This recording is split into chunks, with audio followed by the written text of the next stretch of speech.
ఆశ్రయం, నమ్మకం, రక్షణ ఇచ్చే దైవం తిరుమలలో కొలువైన శ్రీ వెంకటేశ్వర స్వామి ప్రపంచంలో లక్షల మంది భక్తుల పవిత్ర చరిత్ర వినబోతున్నాం. ప్రాచీన కాలంలో లోకరక్షణ కోసం శ్రీ మహావిష్ణువు భూలోకంకి అవతరించడం జరిగింది. కలియుగంలో మనుషులు పాపంలో పడిపోయి ధర్మం మరిచిపోతున్నారు అని చూసి భగవన్ విష్ణువు శ్రీనివాస రూపంలో తిరుమల అడవిలో నివసించడం ప్రారంభించారు. ఒకసారి మహర్షులు అందరికీ ఒక సందేహం కలిగింది. త్రిమూర్తులలో ఎవరు గొప్పవారు అని తెలుసుకోవాలి అని నిర్ణయం తీసుకున్నారు. అప్పుడు భృగుమహర్షిని పంపించారు. మొదటిగా బ్రహ్మ దగ్గరికి వెళ్లిన భృగుమహర్షికి బ్రహ్మ పట్టించుకోలేదు. తరువాత శివ దగ్గరికి వెళ్లిన కూడా అక్కడ అతనికి గౌరవం దొరకలేదు. చివరిగా విష్ణుమూర్తి దగ్గర వెళ్లాడు. ఆ సమయంలో విష్ణుమూర్తి నిద్రలో ఉన్నారు. భృగుమహర్షి కోపంతో తన కాలుతో విష్ణుమూర్తి హృదయం మీద తన్నుతాడు. కాని విష్ణుమూర్తికి ఎలాంటి కోపం రాలేదు. మహర్షివైపు చూసి, మీ కాలికేమైనా నొప్పివచ్చిందా అని ప్రేమతో అడగడం జరిగింది. ఈ దయ, ఈ క్షమ, ఈ కరుణ చూసి భృగుమహర్షి అర్థం చేసుకున్నారు. విష్ణువే త్రిమూర్తులలో గొప్పవాడు అని నిర్ణయించారు.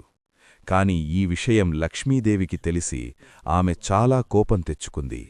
నా భర్తని అవమానించారు అని భూలోకంకి వచ్చి కోల్హాపూర్లో వాసం చేసింది. లక్ష్మీదేవి లేక విష్ణుమూర్తి వైకుంఠంలో ఉండలేకపోయారు.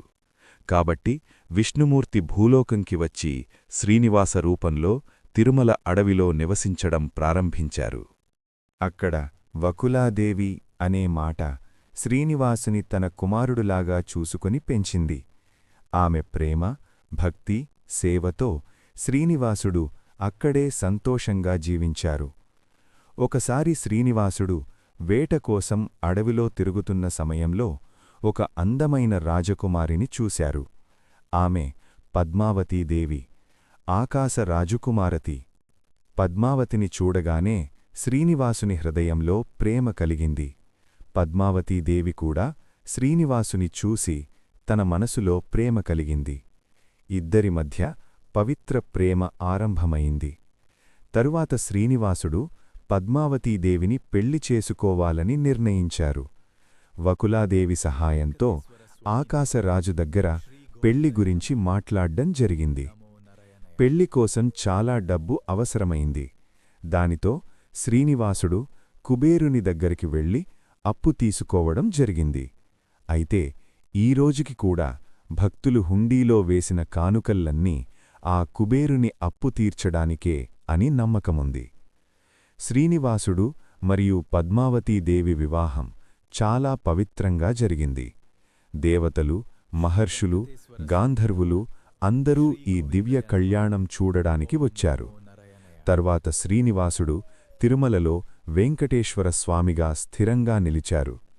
ఆ దివ్య రూపంలో భక్తులకి దర్శనమిస్తూ వరాలను ప్రసాదించడం జరుగుతుంది. ఇప్పటికి కూడా ప్రతిరోజూ లక్షలాది మంది భక్తులు తిరుమలకి వచ్చి గోవిందా గోవిందా అని పిలుస్తూ స్వామివారి దర్శనం పొందుతున్నారు. వారి కష్టాలు, బాధలు అన్నీ స్వామిపైన వదిలేసి సంతోషంతో తిరిగి వెళుతున్నారు. వెంకటేశ్వర స్వామి అంటే దయ, కరుణ, ప్రేమ యొక్క రూపం. ఆయనని నిజమైన భక్తితో పిలిస్తే ఏ కష్టమైనా తగ్గుతుంది. ఆయన ఆశీర్వాదంతో జీవితంలో ఆనందం వస్తుంది.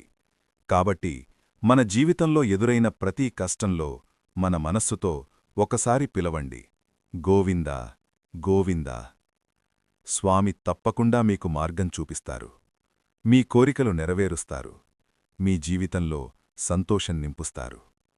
ఓం నమో వెంకటేశాయ. గోవిందా గోవిందా.